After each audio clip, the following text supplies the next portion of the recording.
నా పైన రకరకాల అభియోగాలతోని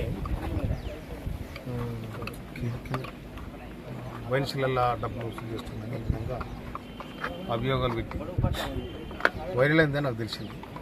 కానీ ఇంకొక మాట చెప్తాను, నేను ఎమ్మెల్యేను కాబట్టి నా నియోజకవర్గానికి సంబంధించిన రకరకాల వ్యాపారులు వస్తారు వాళ్ళ సమస్యలు చెప్పుకుంటానికి. కానీ అదే క్రమంలో వాళ్ళు ఎప్పుడు వచ్చినా కూడా తెలియదు, నాకు కూడా తెలియదు. ఇంకా అదే క్రమంలో ఈ వైన్ షాపులలో కూడా రావడం జరిగింది. ఇప్పుడు తెలుసు నాకు, ఎందుకంటే నా పక్కన నా ఇంట్లో వీడియో తీశారు కాబట్టి. అయితే నేను వాళ్ళతో మాట్లాడే సందర్భంలో మరి ఎవరు తీసుంటో నాకు తెలియదు. నేను వాళ్ళు వస్తే నా ఇంట్లో వాళ్లకు ఛాయ్ ఇచ్చి మంచినీళ్ళు ఇచ్చి మర్యాద చేసి నా దగ్గర కూర్చొని పెట్టుకున్నాను. ఏ ఎమ్మెల్యే కూడా కూర్చొని పెట్టుకోడు. నా దగ్గర కూర్చొని పెట్టుకుంటే నేను ఛాయ్ ఇస్తే నా ఛాయల్లో ఇసం పోసిరు, వాళ్ళని ఛాయ్ అయిపోయారు. ఇది తీన్వార్ మాలిగాడు చేసిన లెక్క. ఇది వారి మనసులు ఇవాళ ఒక మందుల సామెలంటోడు నికరసన ఉద్యమకారుణ్ణి ఇవాళ తుంగతుర్తి ప్రజలు నన్ను దీవించి ఈ విధంగా గెలిపించారు.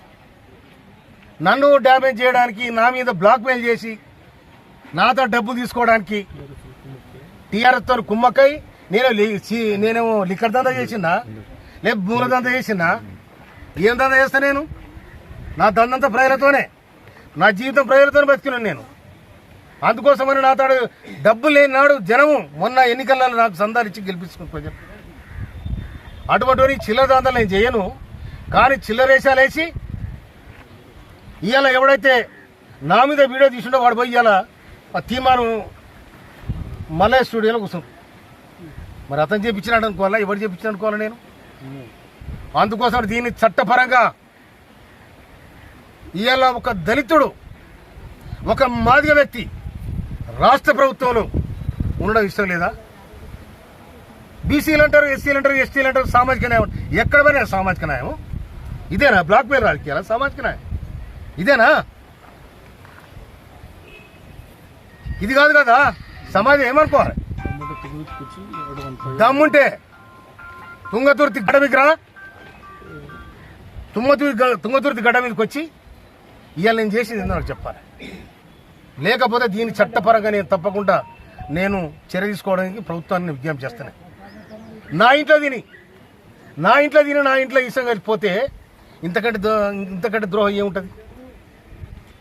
వాటిని నాకు ఫోన్ చేసి ఇంకా నీ వీడియోలు ఉన్నాయంటే, వీడియోలు అన్ని మలిచి నూక్కోరా నువ్వు, అన్ని మలిచి నూక్కో, ఏడు నూక్కూడా నూక్కో కొడక. మళ్ళా కనుక ఇది వస్తే తొక్కి నేను కసరేలు తొక్కబో చూసుకోలేను.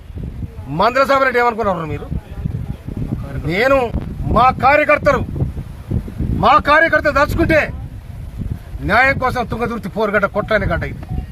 కానీ మమ్మల్ని బ్లాక్మెయిల్ చేసి, మమ్మల్ని చీటింగ్ చేసి, నా ఇంటికి వచ్చి నా దగ్గర తిని నాకు వీడియో తీపిస్తారా మీరు?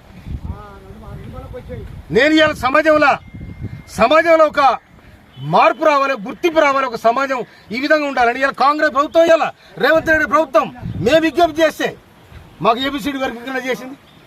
మాదిగ మంత్రి కావాలని కొట్లానే మేము కొట్లాడు అధిష్టానం పోయి ఇవాళ మాదిగ మంత్రిని తీసుకొచ్చిన వాళ్ళ ప్రధాన పాత్ర వహించిన నేను. నా తమ్ముడు ఎమ్మెల్యేలు అందరినీ అక్కడ చిన్నోళ్ళు, నేను చెప్తే విన్నారు వాళ్ళు. అరే తమ్ముడు, మనము చెదిరిపోతే ఆగమైతే ఎవరా వద్దురా, రాష్ట్ర ప్రభుత్వానికి మనం విజ్ఞప్తి చేస్తే మనకు మంత్రి పదవి వస్తుంది, సామాజికంగా మాదిగలకు కూడా ఒక అవకాశం ఉంటుందని చెప్పి నా ప్రయత్నం చేసిన. ఈ ప్రయత్నం కూడా మీరు ఓర్వలేకపోతున్నారు. మీరు ఓర్వలేకపోయినా ఓరుతున్నారు, అది నీ కర్మ. కానీ సమాజంలో చెప్పే మాటలు ఒకటి, చేసేది ఒకటి, చీటింగ్ దందాలు, మాఫియా గ్యాంగులు ఏమంటారంటారు, నా దగ్గర చూపెడతారా? అందుకోసమనే ఇవాళ నేను నా మీద ఎవరైతే